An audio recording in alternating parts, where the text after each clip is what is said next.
this video we're going to do a little Christmas cake. Now you'll see I have already started it.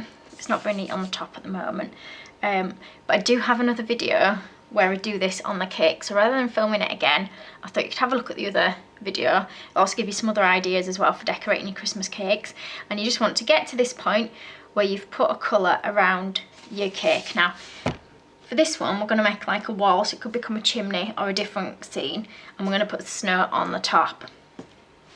So it shouldn't be a long video, quite a simple one.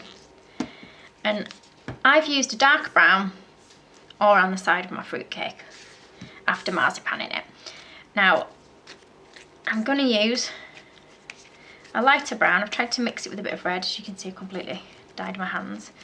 And what we're going to do is we're going to put bricks on, but we're going to cut each brick out. So obviously depending on how much time you've got, you might not want to do it this way. Just a bit of corn flour on my work surface. I'm going to roll it out nice and thin, and I'm just going to move the cake out of the way for a minute so we've got a bit more space. Now you can do the bricks with an impression mat. I do have a couple of different impression mats, or you could draw them in using a tool. I thought we'd go for a different way of doing it, and we're just going to cut them all out freehand. So it is more time consuming, but it just gives you a different kind of look, a bit more of a homemade feel to it. So the bricks don't need to be very thick, depending on how much you want them to protrude from your wall. Now I'm not going to use cutters because I'm not too bothered if all my bricks aren't the exact same size. Now I'm using a ruler, not to measure, just to get a straight edge. Okay, so we'll cut our first straight edge. My knife must not be that sharp. Obviously you can use a pizza cutter as well if you prefer. The smaller your bricks are, obviously the more bricks you're going to have to stick on, which is going to be quite time consuming. So the thicker you make them, the fewer you're going to need to stick on. So I'm just going to draw some lines like so. And like I've said, if you find it easier with a pizza cutter, or you want to measure them out so that yours are a bit more accurate than mine, that's absolutely fine. I usually find I'm a bit too impatient for measuring things, which is probably why straight lines aren't really my forte. So I've got a few of those. It might be that we need to do some more to fill it, but we'll start with these ones. And we're going to do lines the other way now, so do up and across.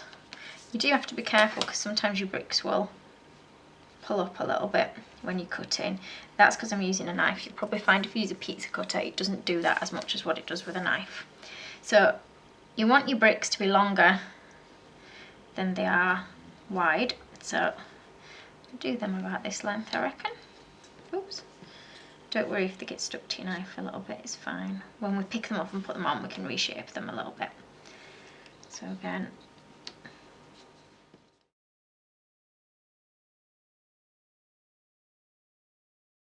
so we've cut out our bricks. You'll see there are a few different sizes, but that's fine. I think they look nice with different sizes. What I'll do is I'll change the camera angle so that hopefully you can see them sticking them on the cake a little bit better than if I do it on here.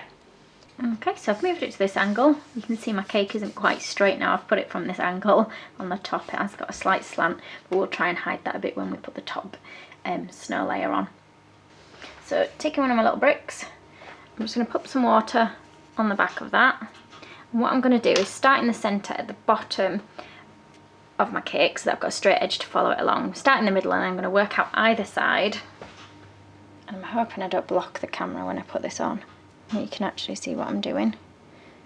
Okay, so we stuck a brick on because they're quite thin. Mine are quite flimsy, so it's up to you what thickness you want to stick them on. So I'm going to go for a slightly smaller one this time, and I'm going to leave a little gap if it wants to come off my finger. And we're just going to push it on like that. So you see they look quite nice with the different sizes next to each other. Okay. So one brick is a little bit thicker than the other, so I'll just push it down a little bit.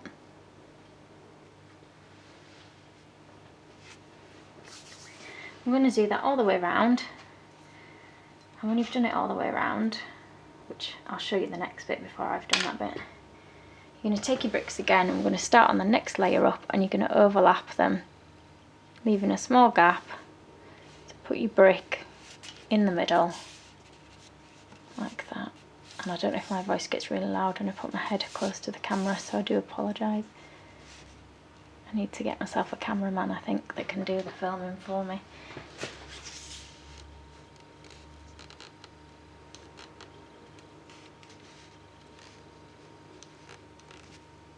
So I'll do that all the way around until my cake's fully covered. So you'll see I'll only really get 3 levels of bricks on there because I've done my bricks quite thick.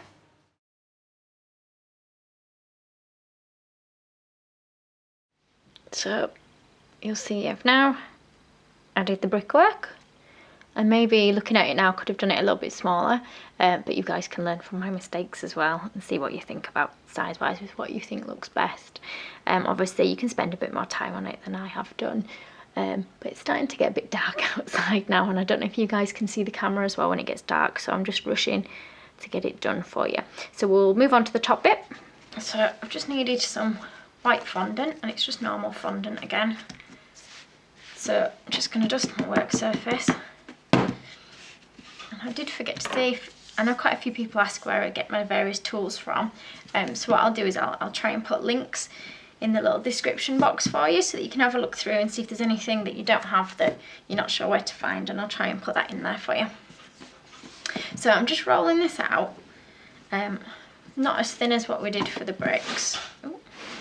Now size wise, what I'm aiming for is a little bit bigger than the top of my cake. So I've just got a cake board here that's the same size as my cake, so I can see that that's a little bit bigger, and what I want it to do is overlap the top of my cake. So I'm gonna just cut into it,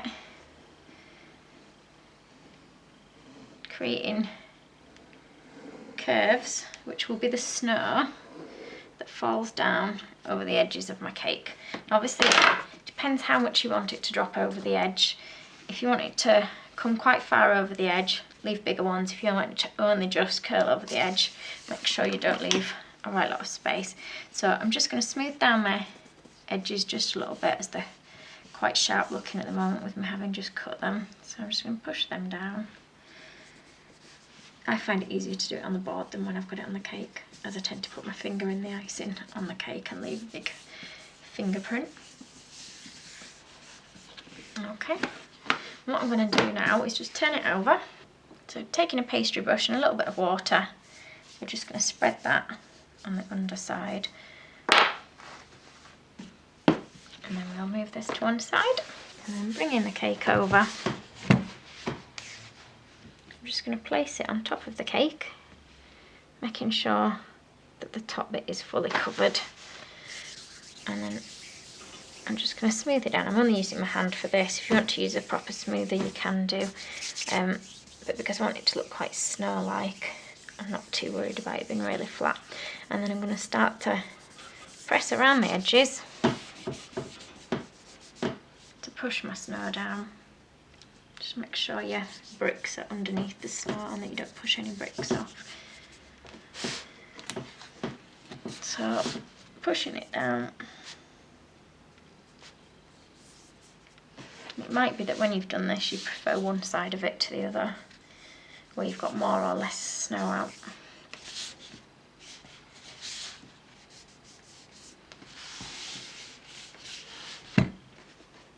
Okay, so that's the decorating of the cake. You can put on top whatever you like, really. I just thought it was a little bit Christmassy.